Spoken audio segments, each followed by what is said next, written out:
मेरे धर्म प्रेमी सज्जनों भाई बहनों, जब आपको मन में पूर्ण रूप से शांति की अनुभूति करना है यदि, तो मुख्य रूप से विद्वानों ने कहा छल पल छाड़ी के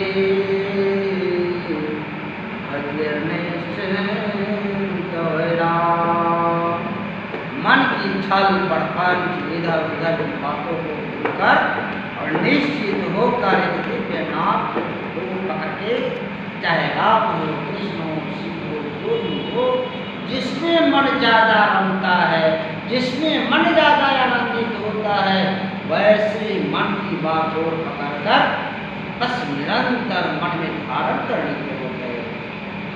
रोशनी तो एक लैंप से भी होता है, टॉर्च से भी होता है, दीपक से भी होता है। आपको जिस रोशनी से प्रेम बढ़ रहा है, मन जग रहा है, उसी रोशनी को धारण करिए ताकि जीवन, मानव जीवन अंधेरा भी न जा सके। अंधेरा कहने का मतलब अज्ञानता का अंधेरा भी न जा सके। अज्ञानता क्या है? मुझे कैसे चलना है, कैसे घूमना है, कैसे जीवन यापन करना है, कैसे जीवन जीना है, यदि इसके बारे में कोई जानकारी नहीं आ रहा है, खाने पीने और बोलने चालने की तुम्हारी ज्ञान के भी जानकारी नहीं मन में घुस रहा है, मन में धारण नहीं हो रहा है, तो वैसे अज्ञानता की जिंदगी को अंधेरे का जीवन कहा गया है। अब इसमें हमारे दिव्य नाम या कोई ऐसे व्यक्ति का संग करना जो हमारे जीवन के रास्ते को आलोकित करता चल सके। जैसे अंधेरी रातों में टॉर्च लेकर चलते हैं तो चलना आसान हो जाता है, इसी तरह से मानव जीवन में जब हम दिव्य ज्ञान अपना लेते हैं, दिव्य नाम के प्रकाश, दिव्य नाम का डोर पकड़ लेते हैं, तो जीवन आसान हो जाता है। मेरे धर्म पड़े विद्वानों ने कहा कि बिना रे भजानिया से मिलना प्रभु के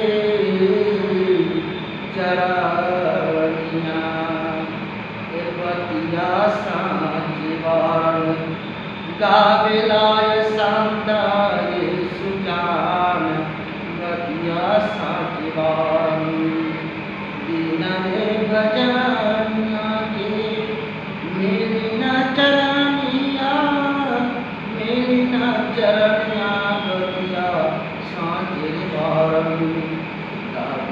गीता तेरा 5 मिनट के बनावे की विचारना भजन भगवान राम के, तो तरिए भव सागर हो, तो तरिए भव सागर हो। इस तरह से नदी को पार करने के लिए हर हालत में नाव कर सकता पड़ता है, और जब नाव में बैठ भी गए तो जब तक पतवार नहीं होता है तब तक हम उस पार आसानी से नहीं जा सकते हैं। नाव भी मिल गया, पतवार भी मिल गया, और जब तक खेने का ढंग नहीं आएगा तब तक भी हम उस पार नहीं जा सकते हैं। मेरे धर्म प्रेमी सज्जन भाई बहनों, इस प्रकार से यदि मानव जीवन और संसार की सागर में, भावनाओं के सागर में सब कुछ मिल गया, धन दौलत अटल हमारी सारी कुछ मिल गए, लेकिन फिर भी जीने का तौर तरीका मालूम नहीं हो सका, तो यह जीवन एक पशुवत जीवन हो जाएगा। पता नहीं चल पाएगा कि हम किसके साथ कैसा व्यवहार करें, कैसा जीवन जिए, कैसी शांति की अनुभूति कर सके, इसकी जानकारी नहीं हो सकेगा। इसके लिए राम नाम रूपी नाव और श्रद्धा प्रेम रूपी पतवार और सद्भावना रूपी गुरु की आवश्यकता पड़ेगा। इस संसार में चलने के लिए गुरु को भी आवश्यकता पड़ता है।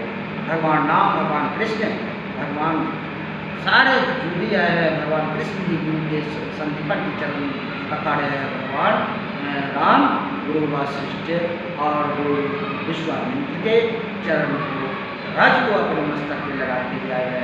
इसलिए धर्म प्रेमी सज्जन भाई बहनों, जब हमारे भगवान श्री राम गुरु के मान सम्मान मस्तक पर सिर धारण करके चले हैं, तो हम लोगों को भी जीवन में गुरु की खोज कर लेना चाहिए। चाहे भौतिक पढ़ाई हो, भौतिक साधन हो या सांसारिक साधन हो, बिना गुरु से हम लोग नहीं आगे हमारा जीवन बढ़ता है। चाहे नहीं हम सुनते थे खुद के पढ़ लें, लेकिन बात नहीं लगता है। इस महाप्रसव को विशेष प्रस्ताव रूपरेखा प्रदान करते हुए अब यह महाप्रसव धीरे धीरे समापन किया जाएगा। मेरे धर्म प्रेमी सज्जन में भाई बहनों, यदि यह सब एक भी आपको मन में छू जाता है, हृदय में बैठ जाता है, तो जरूरत है मन में धारण करके जीवन में लागू करने की जरूरत है और मन में सच्चा अनुभूति करने की जरूरत है। जय जय सीताराम महाराज की जय, वृंदावन बिहारी लाल की जय, जय जय सीताराम।